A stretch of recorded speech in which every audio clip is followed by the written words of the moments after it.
Assalamualaikum warahmatullahi wabarakatuh. Baiklah, izin saya memperkenalkan diri. Nama saya Novelanda dengan NIM 2301111767. Saya akan menjelaskan tentang resensi jurnal dengan mata kuliah Birokrasi dan Governansi Publik, dosen pengampu Dr. Alfiandri Esos MSc. Dengan judul yaitu The Dear Work of Public Administration in Public Governments, yang artinya gelombang ketiga administrasi publik, tata kelola publik baru. Penulis XU Rudia SUN Giwi SIW. Baiklah, di sini saya akan menjelaskan dengan 4 poin. Yang pertama itu sinopsis, yang kedua kelebihan, yang ketiga kekurangan, dan yang terakhir yang keempat itu saran. Baiklah, saya akan menjelaskan poin yang pertama yaitu sinopsis. Gelombang ketiga administrasi publik, tata kelola publik baru mengacu pada perubahan paradigma dalam administrasi publik yang menekankan pada prinsip-prinsip tata kelola yang lebih terbuka, responsif, dan kolaboratif.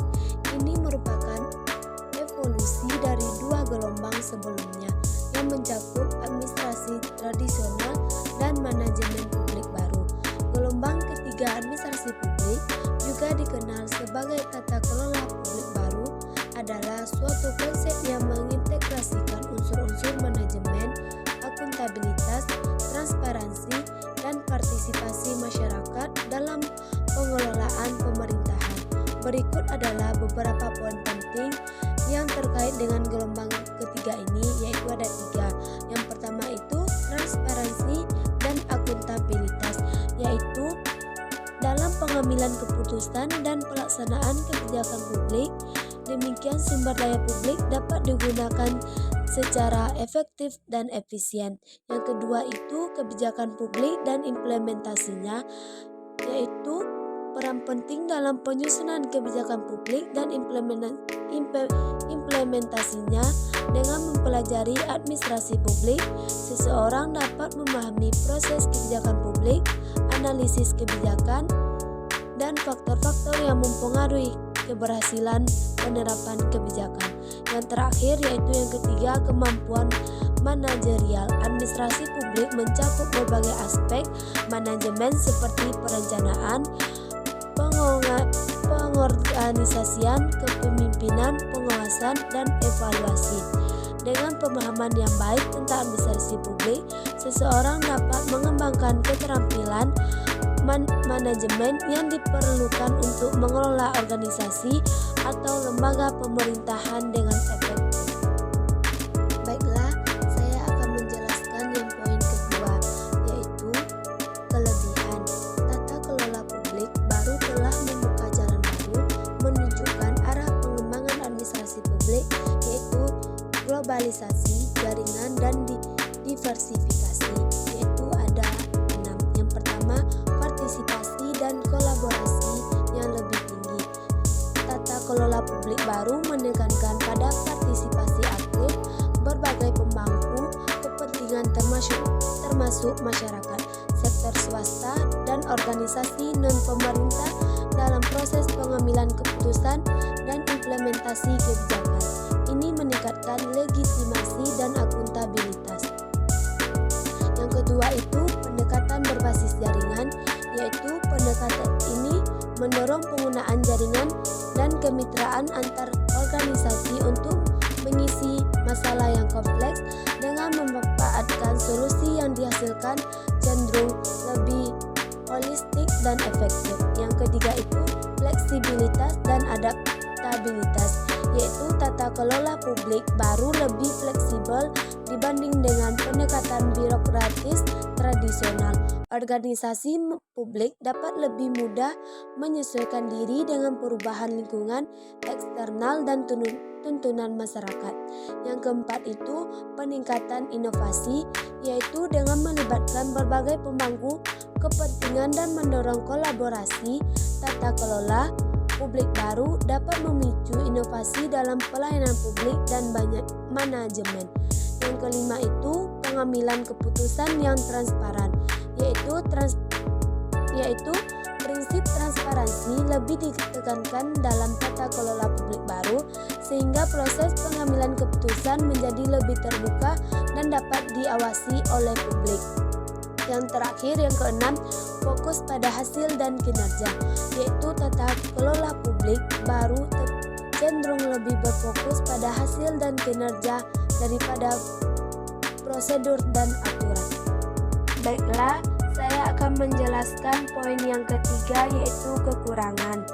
Penulis menyebutkan bahwa NPS sebagai kritik terhadap NPM memiliki dasar teori yang tipis dan kurang orisinalitas sehingga sulit bertahan di Tiongkok. Ada beberapa kekurangan. Yang pertama itu keterbatasan kepemimpinan. Gelombang ketiga administrasi publik yang fokus pada tata kelola publik baru masih menghadapi keterbatasan dalam pengembangan kebijakan yang efektif dan efisien. Kekurangan ini disebabkan oleh rendahnya kapasitas berinovasi para pegawai pemerintah untuk memecahkan masalah pribadi masyarakat yang kompleks.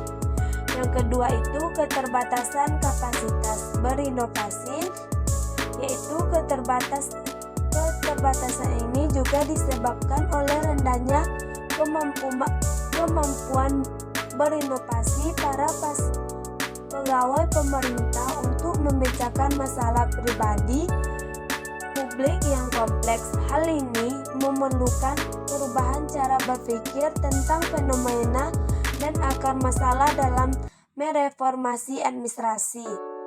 Yang ketiga itu keterbatasan pengembangan kepemimpinan, yaitu keterbatasan pengembangan kebijakan yang efektif dan efisien juga disebabkan oleh keterbatasan pengembangan kebijakan yang berorientasi pada masyarakat. Hal ini memerlukan perubahan cara berpikir tentang fenomena dan akar permasalahan dalam sekedar formasi administrasi. Yang keempat, ketergantungan pada kemitraan, yaitu ketergantungan yang berlebihan pada kemitraan dan jaringan dapat menyebabkan fragmentasi dan kurangnya tanggung jawab yang jelas. Yang kelima itu kurangnya akuntabilitas. Dalam struktur yang berbasis jaringan, akuntabilitas bisa menjadi lebih sulit untuk dipastikan. Ini disebabkan oleh banyaknya faktor. Yang terakhir, yang keenam itu biaya transaksi tinggi, yaitu interaksi dan negosiasi antar berbagai faktor bisa memakan banyak waktu dan sumber daya, meningkatkan biaya transaksi dalam proses kebijakan dan implementasi program. Baiklah, saya akan menjelaskan poin yang terakhir, yang keempat itu adalah saran. Saran untuk gelombang ketiga administrasi publik dalam kerangka tata kelola publik baru dapat berfokus pada beberapa elemen kunci yang mencerminkan perubahan dan tantangan kontemporer.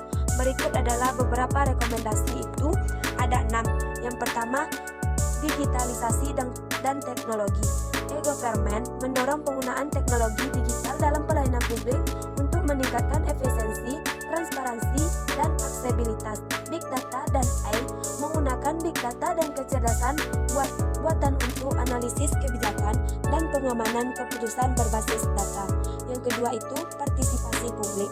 Keterlibatan masyarakat, yaitu meningkatkan partisipasi warga dalam proses pengambilan keputusan melalui mekanisme seperti jajak pendapat online, forum komunitas, dan konsultasi publik. Transparansi dan akuntabilitas menyediakan akses terbuka terhadap informasi pemerintah untuk mendorong akuntabilitas dan kepercayaan publik. Yang ketiga itu inovasi kebijakan. Eksperimentasi kebijakan, yaitu menerapkan pendekatan eksperimental dalam pembuatan kebijakan untuk menemukan solusi yang efektif dan adaptif terhadap terhadap perubahan.